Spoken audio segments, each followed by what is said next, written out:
Welcome back to another story on Infidelity Tales Lab. Before we begin, tell us, where in the world are you watching from? Now, let's dive into today's story. Chapter 1. When Time Runs Out. Marcus Lloyd had always prided himself on reading people.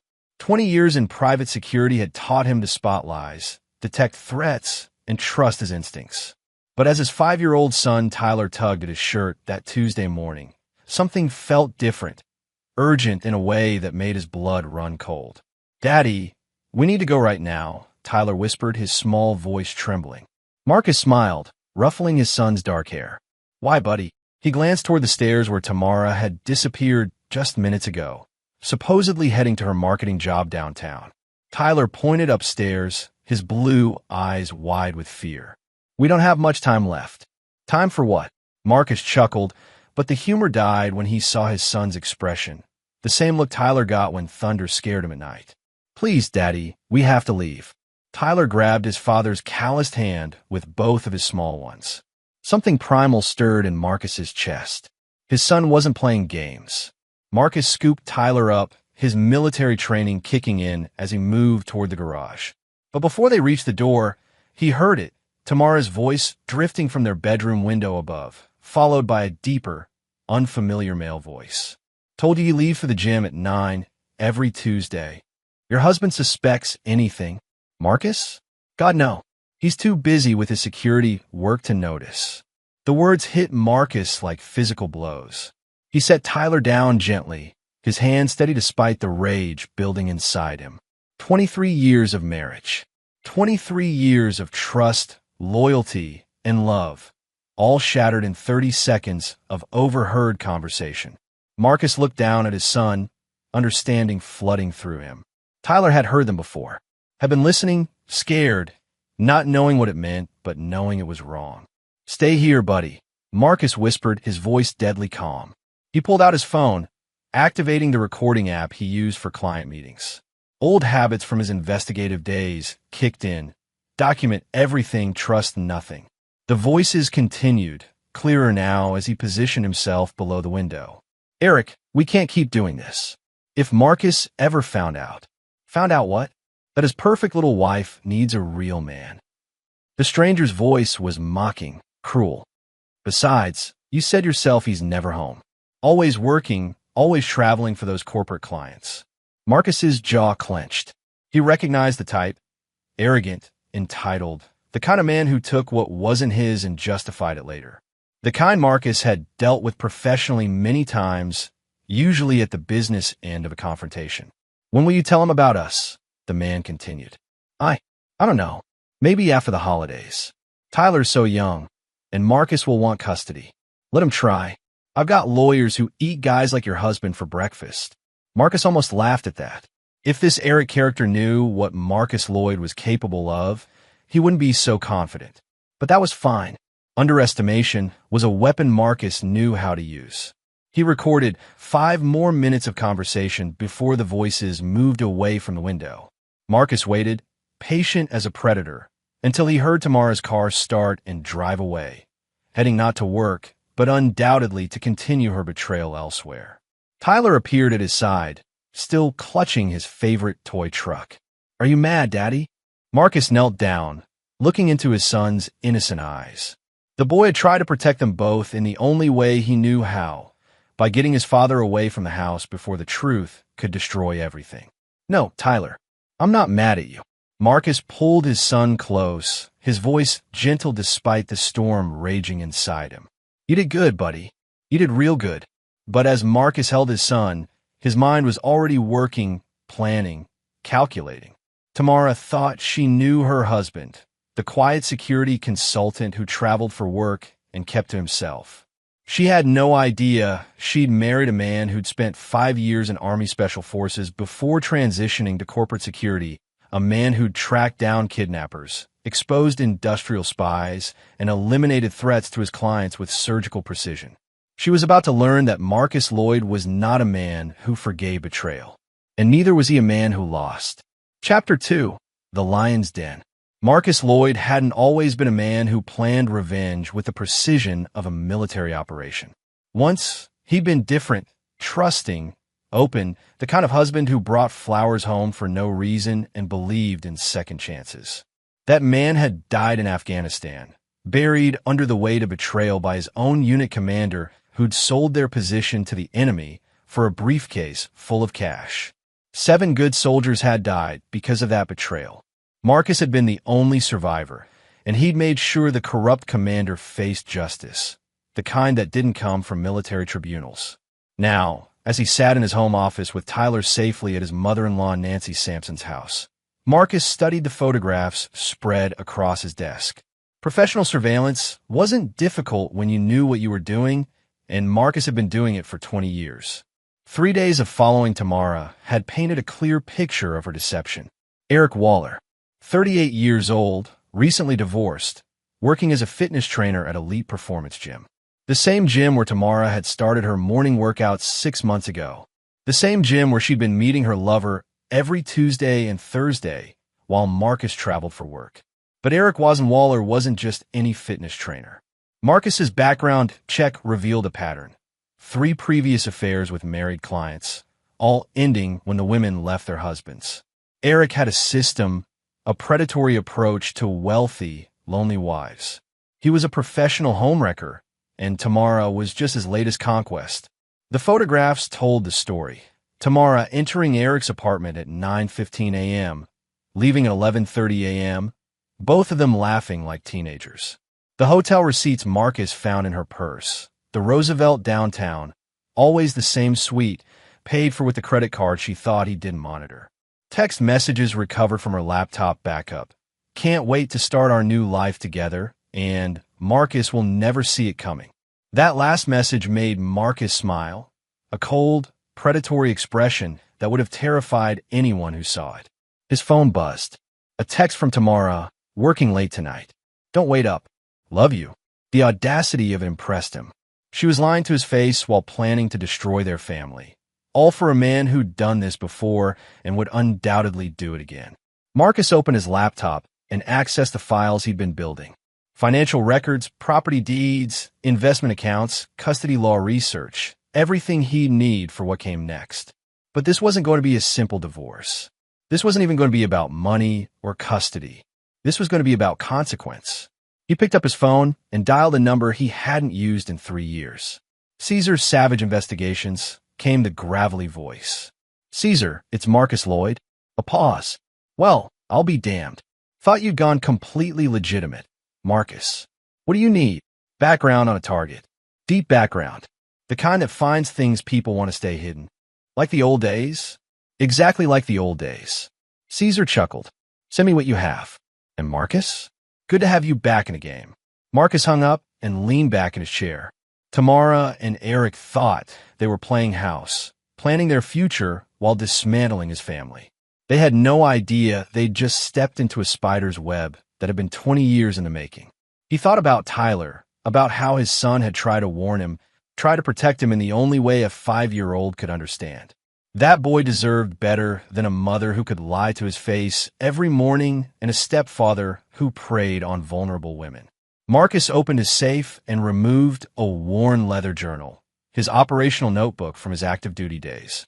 Some lessons were too important to forget, and some skills were too valuable to let rust. He had work to do.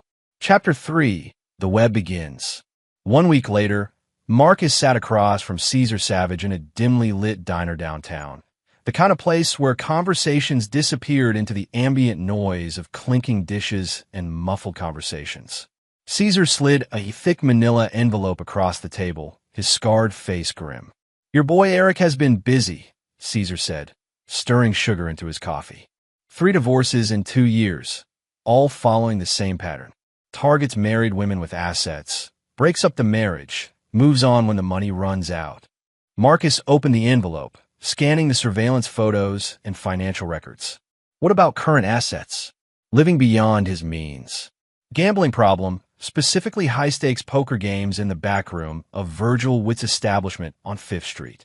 Owes about 60 grand to some very unfriendly people. That was interesting. Marcus filed the information away and continued reading. Says here he's got a sister in Phoenix. Kendrell Waller. Runs a small accounting firm. Completely legitimate as far as I can tell. But here's the kicker. She's been sending Eric money for months. Thinks he's starting a legitimate business. Marcus smiled. Family was always a weakness, and honest family members were even better. What about his background? Military, criminal record, anything useful? Clean record, but I dug deeper. Turns out your wife isn't his first married target with a military husband. 2 years ago, he targeted Linda Everett, married to Colonel Jonathan Everett. That marriage ended badly. Jonathan caught them together and nearly killed Eric with his bare hands. Only reason Eric didn't press charges was because he was sleeping with a man's wife. Where's Colonel Everett now? Retired, living in Montana. Bitter as hell and drowning in bourbon, last I heard. Marcus committed the name to memory. A disgraced military officer with a personal vendetta against Eric could be useful leverage. There's more, Caesar continued. Eric's been telling your wife that he's got business connections, ways to make serious money. Promised her they'll be living in luxury once she divorces you. Problem is, the only business Eric knows is separating lonely wives from their assets. He's selling her a fantasy. Exactly. And she's buying every word. According to my sources, she's already been to a divorce lawyer, Wilson Little's firm downtown. High-end, expensive, the kind that specializes in taking wealthy husbands to the cleaners. Marcus's expression didn't change, but inside, ice-cold fury crystallized into something harder.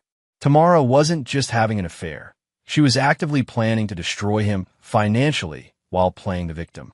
I need you to keep watching them, Marcus said, sliding a thick envelope across the table. Full surveillance, patterns, contacts, everything. And I need you to reach out to Colonel Everett. Discreetly. What are you planning, Marcus? Justice. Caesar studied his old friend's face and nodded slowly. He'd seen that expression before, in Afghanistan, right before Marcus had systematically dismantled the network of corruption that had gotten their unit ambushed. Methodical, patient, and absolutely ruthless. What about the boy? Tyler. For the first time, Marcus's expression softened. Tyler stays out of this. Whatever happens, he's protected. And if Tamara tries to use him as leverage? Marcus's eyes went cold again. She won't get the chance. After Caesar left, Marcus remained in the diner, planning his next moves. Phase 1 was information gathering, complete. Phase 2 was preparation, in progress. Phase 3 would be the trap itself. He thought about Tamara's lies, her casual betrayal, the way she kissed him goodbye each morning while planning his destruction. He thought about Eric's predatory smile and his assumption that Marcus was just another mark to be manipulated. Most of all, he thought about Tyler's small hand in his, the trust in his son's eyes when he tried to warn his father about the danger in their own home. Marcus Lloyd had been betrayed before, and he'd learned that mercy was just another word for weakness. Some people deserved second chances. Others deserved exactly what was coming to them. He pulled out his phone and typed a carefully crafted message to Tamara. Missing you today. Can't wait to see you tonight. We should plan something special for this weekend. Just the 3 of us. Her response came immediately. That sounds wonderful. Love you so much. Marcus deleted the conversation and smiled. The web was spinning, and soon, very soon, his prey would discover just how trapped they really were. Chapter 4. Pieces in Motion. 3 weeks into his surveillance operation, Marcus had established a routine that would have impressed his old Special Forces instructors. Every Tuesday and Thursday, he dropped Tyler off at Nancy Sampson's house, then positioned himself to observe Tamara's movements. She'd grown careless, confident in her deception, meeting Eric at various locations around the city. Today was different. Today, Marcus was going to introduce himself to Eric Waller. Elite Performance Gym occupied the first floor of a converted warehouse in the Arts District. Marcus entered wearing workout clothes and a baseball cap, looking like any other middle-aged man trying to stay in shape. The gym was busy enough that one more face wouldn't stand out. Eric was exactly what Marcus had expected, tall, lean, with the kind of artificial confidence that came from preying on vulnerable women. He was currently training a blonde woman in her 40s, standing closer than necessary, his hand resting on her lower back as he corrected her form. Marcus approached the front desk where a young woman with tired eyes was working on a computer. "I'd like to inquire about personal training," Marcus said, flashing his most disarming smile. "Sure. What kind of training are you looking for?" "Something intensive. I travel a lot for work, need to stay sharp. I hear Eric Waller is good with military-style training." The receptionist's expression shifted slightly. "Eric is popular with certain clients. But if you're looking for military-style training, I'd recommend Scott Baxter. He's former Marine, really knows his stuff." "Interesting." Even the staff had reservations about Eric. "Thanks, but I specifically heard good things about Eric. Could I schedule a consultation?" 20 minutes later, Marcus found himself face-to-face with the man who was destroying his marriage. Eric had the kind of smile that probably worked on lonely housewives, practiced predatory, with dead eyes that didn't match the expression. "So Marcus, right? What are your fitness goals?"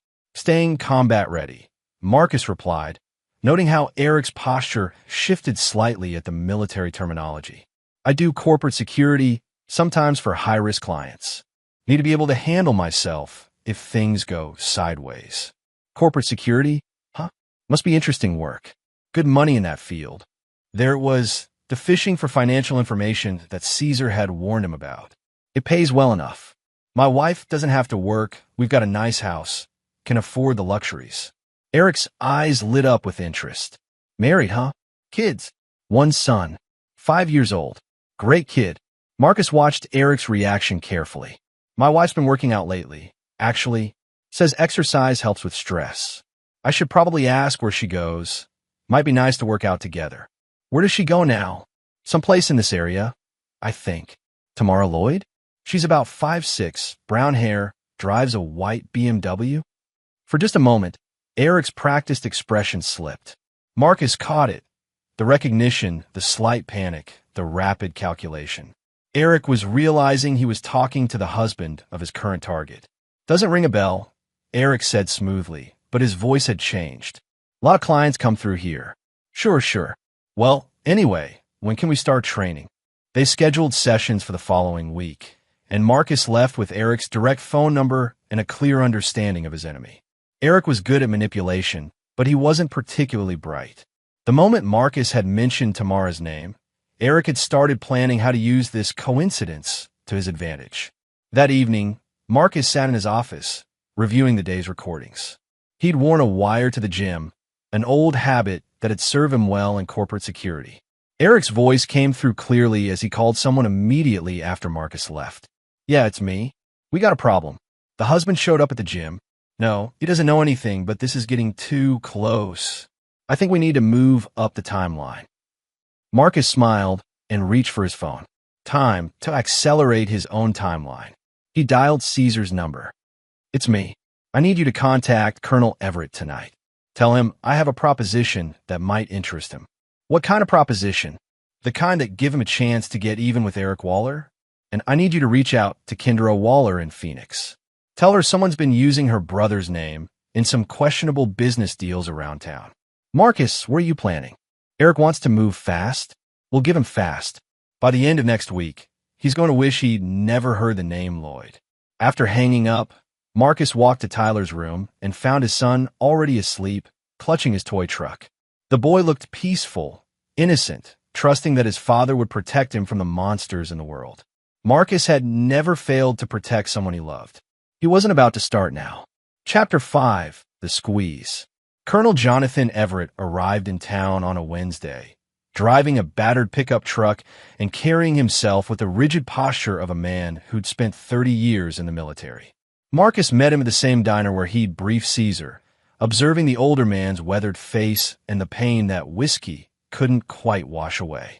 "You're Lloyd," Everett said, settling into the booth. "Savage says you've got Eric Waller in your crosshairs. He destroyed your marriage. Now he's working on mine." Everett's jaw tightened. "Linda and I had 22 years together. 2 decades of marriage, and that piece of garbage destroyed it in 3 months. She took half of everything and moved to California with him." "Where is she now?" "Vegas, last I heard. Cocktail waitress." Turns out Eric's promises were all lies. He dumped her the minute her divorce settlement ran out. Marcus slid a photograph across the table. Eric and Tamara entering the Roosevelt Hotel. He's using the same playbook. My wife thinks he's going to marry her, set her up in luxury.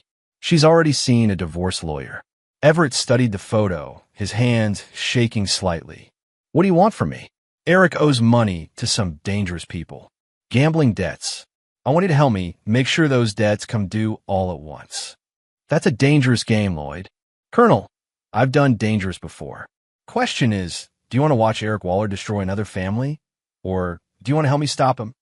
Everett was quiet for a long moment, staring at the photograph. What do you need?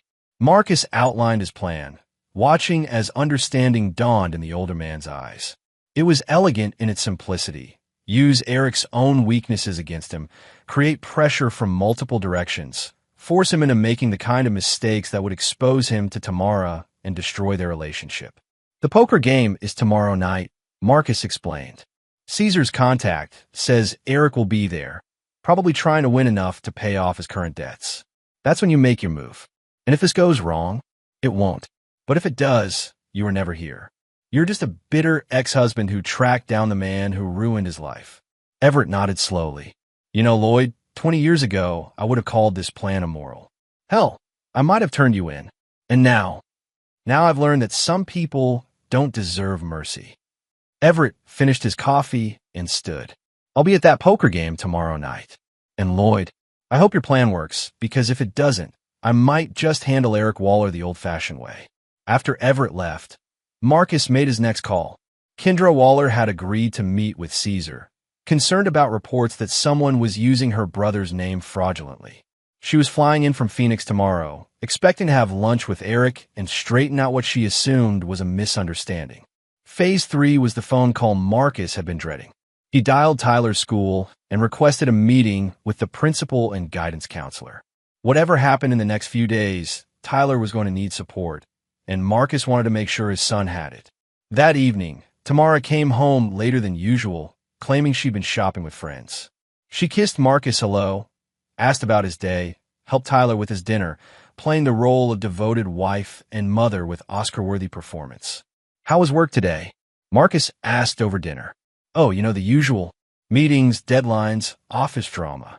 She laughed, the sound hollow to Marcus's ears.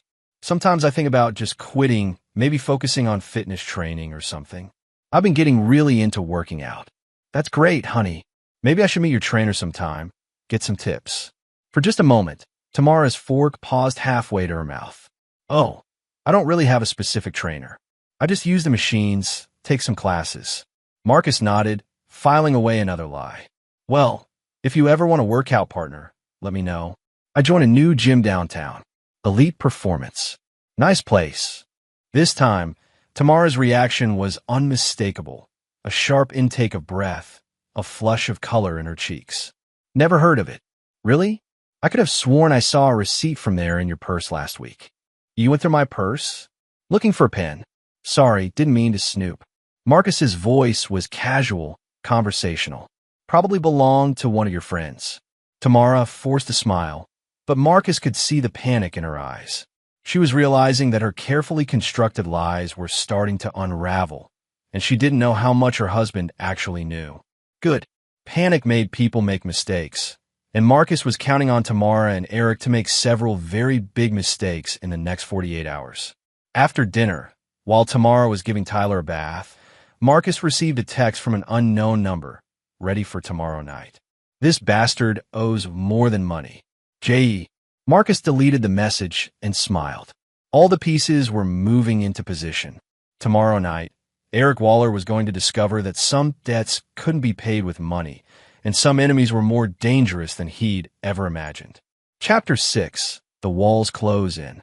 The poker game at Virgil Wood's back room was already in full swing when Eric Waller arrived, carrying himself with the false confidence of a man who believed he was smarter than everyone else. The room was thick with cigar smoke and tension. 5 men around a green felt table with enough money in the center to buy a luxury car.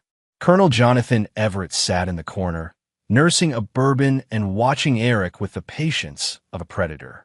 He'd been waiting for this moment for 2 years, and tonight, Eric Waller was going to pay for what he'd done to Linda. Mind if I join? Eric asked, approaching the table with a stack of cash that represented his last desperate attempt to cover his mounting debts. "Fresh money's always welcome," Virgil Witt said, his gravelly voice carrying the authority of a man who'd run illegal games for 20 years. "But you know the rules, Eric. No credit, no IOUs. Cash only." Eric took his seat, confident in his ability to read people and exploit their weaknesses.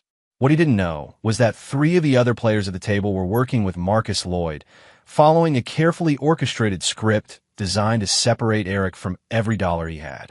For the first hour, Eric won steadily, his confidence growing with each successful bluff. But Marcus had studied Eric's playing style through weeks of surveillance, and the trap was designed to exploit the man's predictable patterns. By 11 p.m., Eric was down $12,000 and growing desperate. The other players could smell his panic, and like sharks sensing blood, they began to circle. "Rough night, Eric," one of them said with false sympathy. "Maybe you should call it quits." "I'm fine," Eric snapped, loosening his tie. "One good hand, and I'm back in it." That's when Colonel Everett made his move. He approached the table slowly, his military bearing impossible to miss. "Eric Waller," Everett said, his voice carrying across the room. "I've been looking for you." Eric looked up, and the color drained from his face. He recognized Everett immediately, the husband he'd destroyed, the man whose wife he'd stolen and discarded. I don't know what you want, but what I want," Everett said quietly, "is for you to know that actions have consequences. You destroyed my marriage, took my wife, and left her broken in a Vegas gutter when her money ran out." The room had gone silent. Virgil Witt was watching with interest, and the other players were leaning back, sensing violence in the air. That's in the past," Eric stammered. "Linda made her own choices. Linda made choices based on your lies. Just like you're lying to Tamara Lloyd right now." Eric's face went white. "How do you know about?" "I know everything, Eric. I know about the gambling debts. I know about the promises you made to Tamara. I know about her husband, Marcus." Everett smiled coldly. "You picked the wrong family to destroy this time." Before Eric could respond, his phone rang. The caller ID showed his sister's name, and with everyone watching, he had no choice but to answer. "Kendra, what's wrong?" "Eric, I'm at the airport. I flew in because someone called about you using my name in some kind of fraud scheme. What the hell is going on?" Eric's hands began to shake. "There's no fraud, Kendra. Someone's just confused. They had documentation, Eric. Bank records, hotel receipts, evidence that you've been running some kind of con game on married women. Please tell me this isn't true." The phone slipped from Eric's nerveless fingers. Around the poker table, 5 men watched as his world imploded in real time. "Looks like your luck's run out," Virgil Witt said, standing up. "And you still owe me 60 grand, plus tonight's losses. That's what, 75,000 total. I can get it. I just need time." "Time's up, Eric. You know what happens to people who can't pay their debts." Colonel Everett picked up Eric's phone and ended the call with Kendra. "You got a choice, son. You can face Virgil's people, or you can face Marcus Lloyd. Either way, your days of destroying families are over." Eric looked around the room, seeing his options disappear one by one. The poker players who'd taken his money were already leaving, and Virgil's associates were moving closer. What does Lloyd want?" "For you to disappear," Everett said simply. "Leave town tonight. Don't contact Tamara again. Don't try to collect any money she owes you. Just vanish. And if I don't," Everett's smile was colder than Arctic wind, "then you'll discover that some husbands aren't as passive as you thought. Marcus Lloyd isn't the kind of man who forgives betrayal." Eric's phone buzzed with a text message.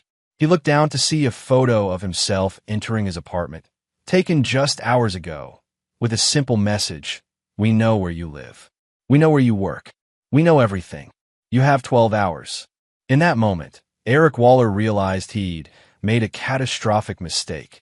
He'd targeted a family protected by a man who played by rules Eric had never imagined. 12 hours to do what? Eric whispered. "To be gone," Everett replied. "Because if Marcus Lloyd has to come looking for you personally, gambling debts will be the least of your problems." Chapter 7. The Hunt Begins. Eric Waller's apartment was empty by dawn, but Marcus Lloyd was just getting started. Through his network of contacts and surveillance equipment, he tracked Eric's panicked movements throughout the night. The desperate phone calls, the hasty packing, the withdrawal of his remaining bank funds from 3 different ATMs. Eric had run, just as Marcus had predicted, but running only delayed the inevitable. Tamara discovered Eric's disappearance when she arrived at their usual meeting spot Thursday morning. The hotel desk clerk, prompted by a generous tip from Caesar Savage, informed her that Mr. Waller had checked out permanently and left no forwarding address. Marcus watched through Caesar's cameras as Tamara called Eric's phone repeatedly, her voice growing more frantic with each unanswered ring.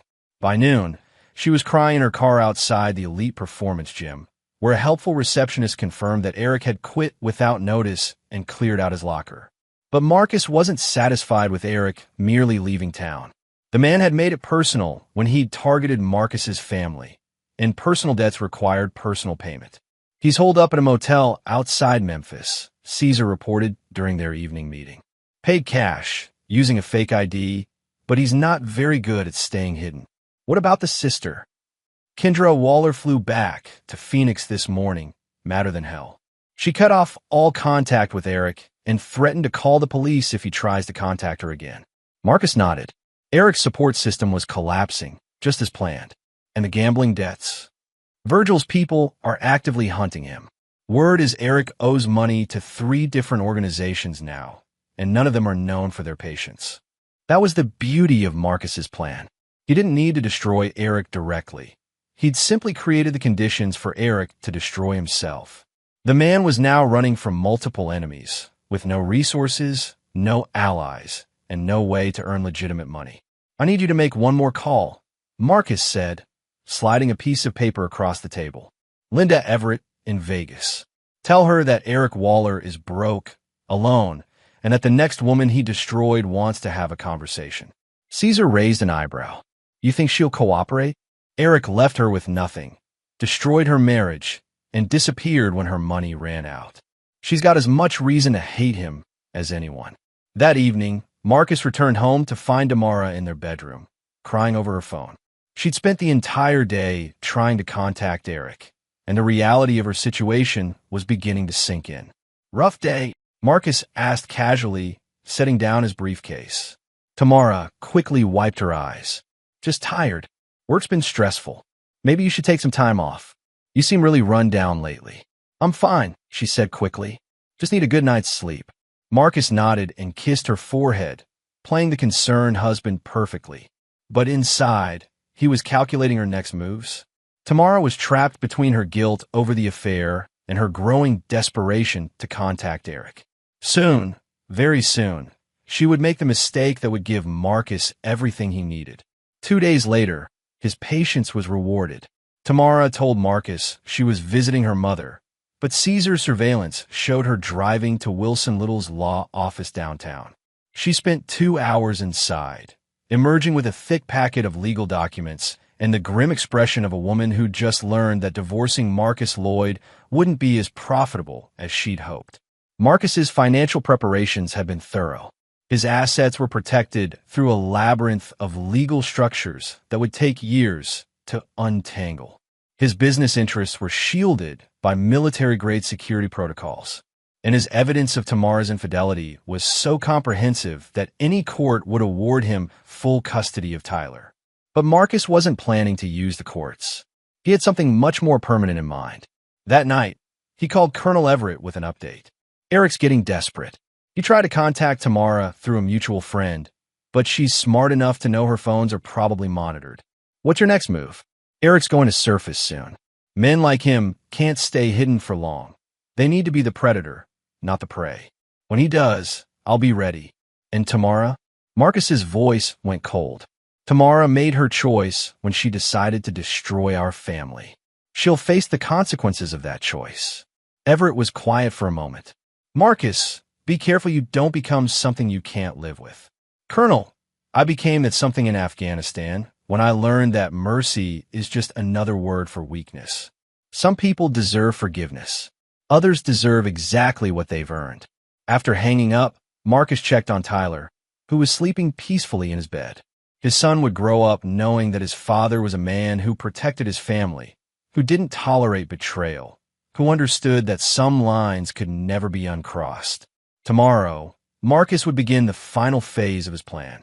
Eric Waller was about to learn that running wasn't enough, and Tamara Lloyd was about to discover that her husband wasn't the man she thought she'd married. The hunt was about to become a kill. Chapter 8. No Mercy. Linda Everett's call came at 3 a.m., her voice slurred with alcohol and rage.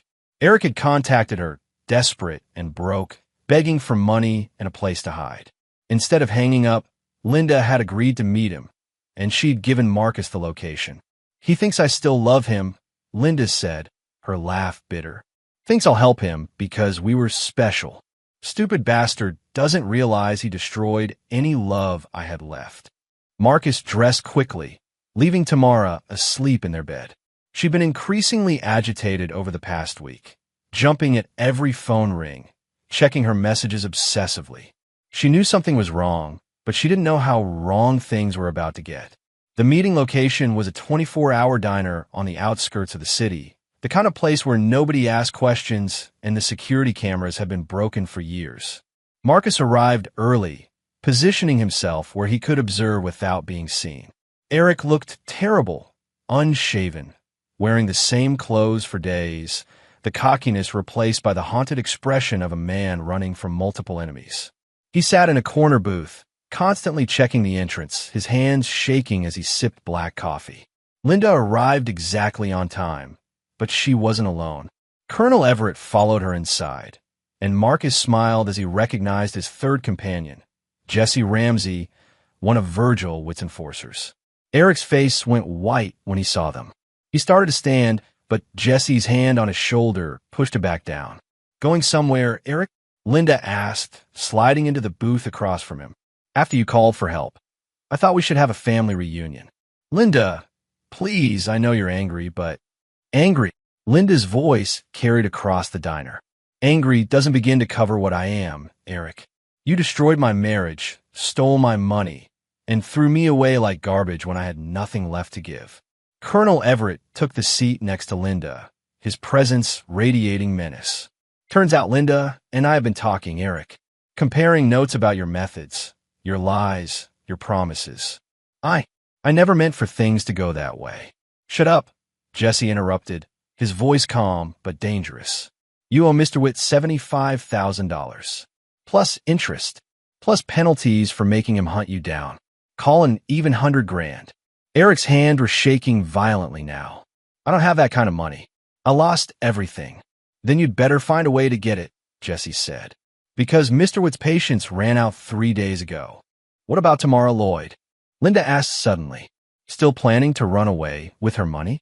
Start a new life while she destroys her family?" Eric's eyes darted around the diner, looking for escape routes that didn't exist. "Tamara, she's not answering my calls. I think her husband might know." "Her husband definitely knows," Colonel Everett said, "and he's not the forgiving type." Marcus chose that moment to make his entrance, walking slowly across the diner with the predatory grace of a man who'd spent years hunting human prey. Eric's face went from white to gray as he recognized the husband he'd been betraying. "Eric Waller," Marcus said, sliding into the booth next to Jesse. "We need to talk. I don't know what you think you know, but—" Marcus placed his phone on the table and pressed play. Eric's voice filled the air. "Your husband suspects anything?" followed by Tamara's response, and their entire conversation about destroying Marcus's family. 3 weeks of recordings, Marcus said quietly. Hotel receipts, bank records, photographs, testimony from witnesses. "Would you like to hear more?" Eric slumped in his seat, defeated. "What do you want?" "I want you to understand something," Marcus said, his voice carrying the authority of a man who'd killed enemies with his bare hands. "You targeted my family. You corrupted my wife. You made my 5-year-old son afraid in his own home. That's not a debt that can be paid with money. I'll leave town. I'll never contact Tamara again. I'll disappear. You already tried running, Eric. How did that work out for you?" Jesse leaned forward. "The debt to Mr. Witt still stands. $100,000 due immediately. But I don't have—" "Then you'd better call your lady friend," Linda interrupted. See if she's willing to pay for your mistakes. Marcus placed a second phone on the table. Eric's phone, which Caesar had retrieved from his abandoned apartment. Go ahead. Call Tamara. Tell her you need $100,000 to save your life. With trembling fingers, Eric dialed Tamara's number. Marcus watched his wife's contact information appear on the screen and felt nothing but cold satisfaction. Tamara? Eric's voice cracked. It's me. I'm in trouble. I need money. A lot of money. Marcus couldn't hear Tamara's side of the conversation, but he could imagine her panic, her desperation, her growing realization that her fantasy romance was collapsing into nightmare. 100,000, Eric continued. I know it's a lot, but if I don't pay, they'll hurt me. The call ended abruptly. Eric stared at the phone, his last hope extinguished. She hung up, he whispered. Smart woman, Marcus said. Smarter than I gave her credit for. Jesse stood up. Well, this has been educational, but Mr. Witt wants his money. Since you can't pay. He cracked his knuckles meaningfully. Wait, Marcus said. I have a proposition. Chapter 9. The Price of Betrayal. The abandoned warehouse on the industrial side of town had once housed Marcus's corporate security training facility. Now it served a different purpose. A place where debts were settled and justice was administered without the interference of courts or lawyers. Eric Waller hung, suspended from a chain, conscious but wishing he wasn't. His face was a canvas of bruises, painted by Jesse Ramsey's methodical expertise over the past 6 hours. But the physical pain was nothing compared to the psychological torture of watching his life's work. His careful manipulation of vulnerable women, documented and broadcast to every victim he'd ever targeted. The beautiful thing about the internet, Marcus said, adjusting the camera that was streaming Eric's confession live, is that nothing ever really disappears. Every woman you've destroyed will see this. Every husband you've cuckolded will know your face. You'll never be able to start over again. Eric tried to speak, but his broken jaw made coherent words impossible. Marcus had been very specific about which bones Jesse should break, enough to ensure permanent damage, not enough to risk death. Death would have been mercy, and Marcus Lloyd had no mercy left for men who betrayed trust. Tamara's watching too. Marcus continued, indicating a laptop screen that showed his wife's horrified face on a video call. Say hello to your future stepfather, honey. Tamara's voice came through the speakers, strangled with terror. Marcus, please, I can explain. Explain what? How you plan to divorce me and take half my assets. How you were going to let this piece of garbage help raise my son. How you lied to my face every day for 6 months while planning to destroy our family. I made a mistake. I was lonely. You were always working, and Eric said what you wanted to hear. Marcus interrupted. Just like he said to Linda Everett and Patricia Chun and the 6 other women whose lives he destroyed. You weren't special, Tamara. You were just another mark. On the screen, Tamara was crying now, her perfectly applied makeup running down her cheeks. I'll do anything to fix this. Anything. Just please don't hurt him. Marcus laughed, the sound echoing off the warehouse walls. Hurt him? Tamara, I'm not going to hurt Eric. I'm going to let him live with the consequences of his choices. He nodded to Jesse, who produced a medical kit and began tending to Eric's wounds with professional efficiency. You see, Eric's going to survive this. His bones will heal mostly, but he'll never walk without a limp, never use his right hand properly, never seduce another woman with that pretty face. Eric's muffled screams filled the warehouse as Jesse went to work. And more importantly, Marcus continued, every law enforcement agency in 3 states now has copies of his confession, along with evidence of his fraud, extortion, and intimidation. Even if he could run, there's nowhere to go.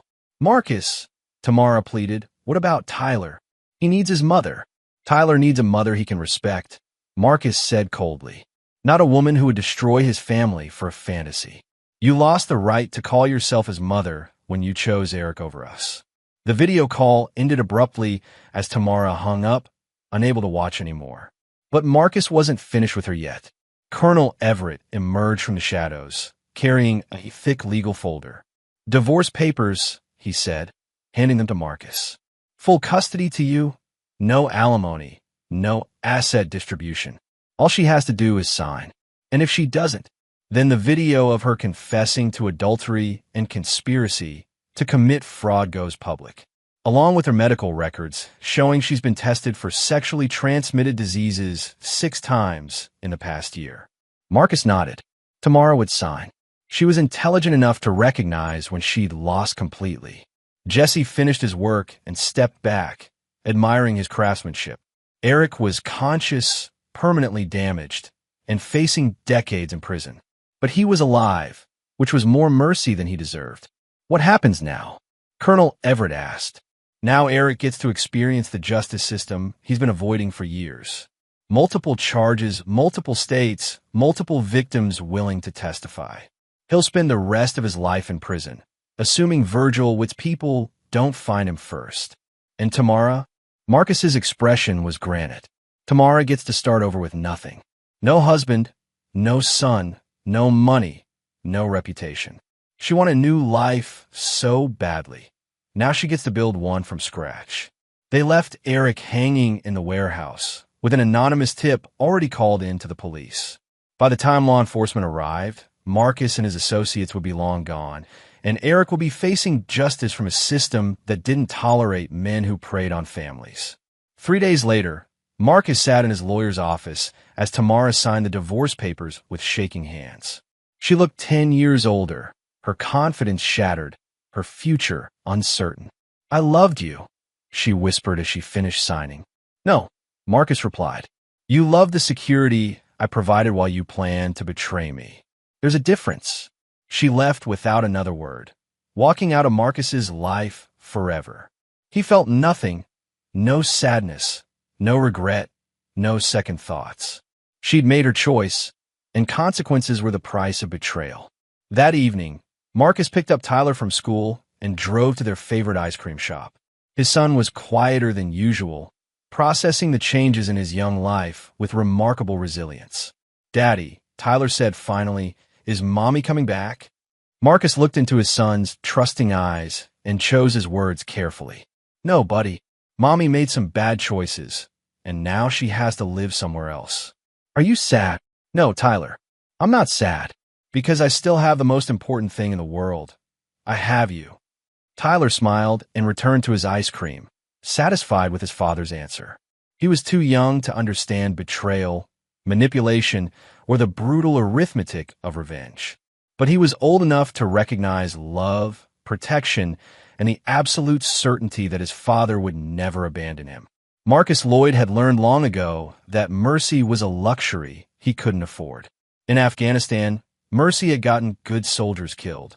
In marriage, mercy would have meant accepting betrayal and teaching his son that weakness was acceptable. Some people deserved second chances. Others deserved exactly what they earned. As he watched Tyler laugh at something on his phone, Marcus felt a cold satisfaction settle in his chest. Eric Waller would spend the rest of his life paying for his crimes. Tamara would build a new life with nothing but the clothes on her back and the knowledge that actions had consequences. And Tyler would grow up knowing that his father was a man who protected what mattered, who didn't tolerate betrayal, and who understood that sometimes justice required taking the law into your own hands. Marcus Lloyd had no regrets. He protected his family, eliminated his enemies, and taught the world a simple lesson.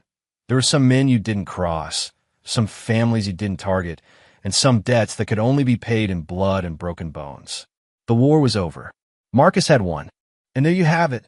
Another story comes to an end. What did you think? I'd love to hear your thoughts in the comments below. If you enjoy this story, consider joining our community by subscribing. It means the world to us. For more stories like this one, check out the recommended videos on screen. And I'll see you there.